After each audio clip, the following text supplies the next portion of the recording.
Bonjour à tous et bienvenue dans cette partie de la formation. Tout à l'heure, on a vu comment récupérer des données et comment produire leur affichage.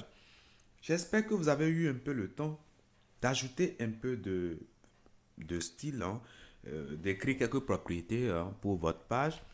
C'est ce que moi j'ai fait, donc je vous laisse le ça en ressources. Sur ce point, ne vous inquiétez surtout pas. Donc, au niveau de l'entête ici, vous pouvez mettre simplement un lien vers votre fichier. Là, on a dit que on va partir de la racine, on ira dans le dossier underscore asset, et puis après, on ira dans ce dossier, puis après, on va prendre ce fichier-là. Bien sûr, quand on va parler de racine, c'est bien au niveau de public ici que nous avons la racine de notre projet. Et donc, du coup, on pourra créer le dossier asset, CSS, style, voilà. Donc, j'ai écrit quelques règles de style qui s'appliquent correctement ici à notre page. Ça, c'est bon, c'est juste une petite parenthèse.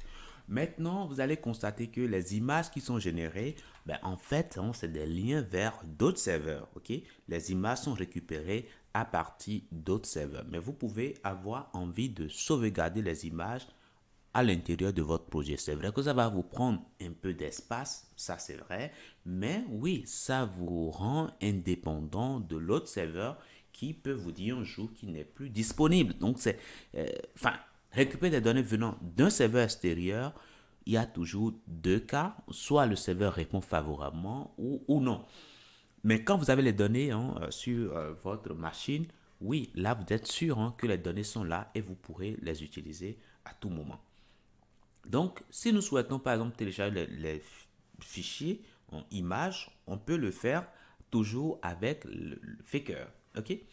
Donc, du coup, comment est-ce que nous allons faire? Je suppose que là, nous voulons stocker les images. Donc, on va d'abord créer le dossier qui va garder les images. Donc, je viens au niveau de public, au niveau de asset, et je vais créer un dossier image au pluriel. Image, voilà, comme ça. Donc, à l'intérieur de ce dossier-là, je vais pouvoir sauvegarder mes images. Donc, une fois que cela est fait, je vais pouvoir changer légèrement ici. Donc, au lieu de mettre image comme ça, désormais, je vais mettre image URL. URL. Voilà. Image URL. Voilà. Et du coup, ça va d'une part télécharger le fichier et me retourner l'adresse, le chemin qui pointe vers voilà l'image. Donc, je dois préciser des paramètres ici.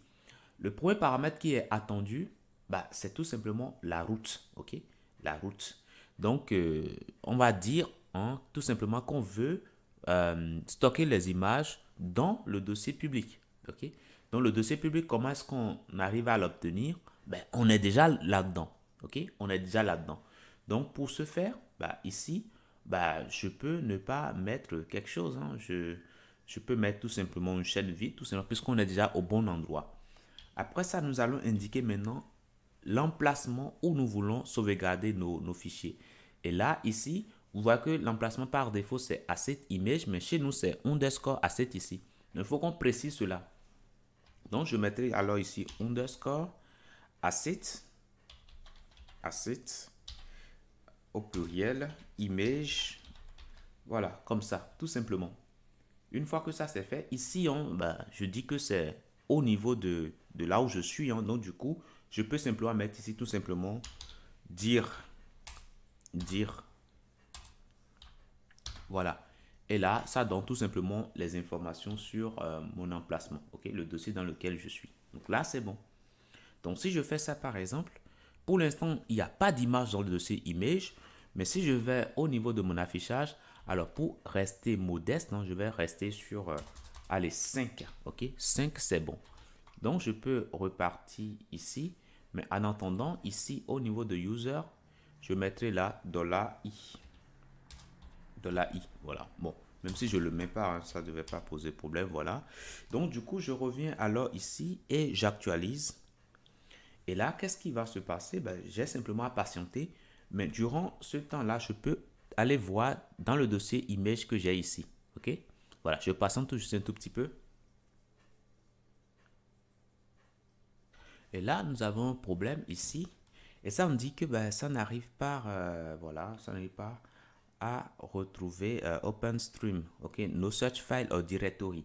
Et ça, on dit que ça n'arrive pas à retrouver, voilà, le fichier, de fichier ou bien de dossier.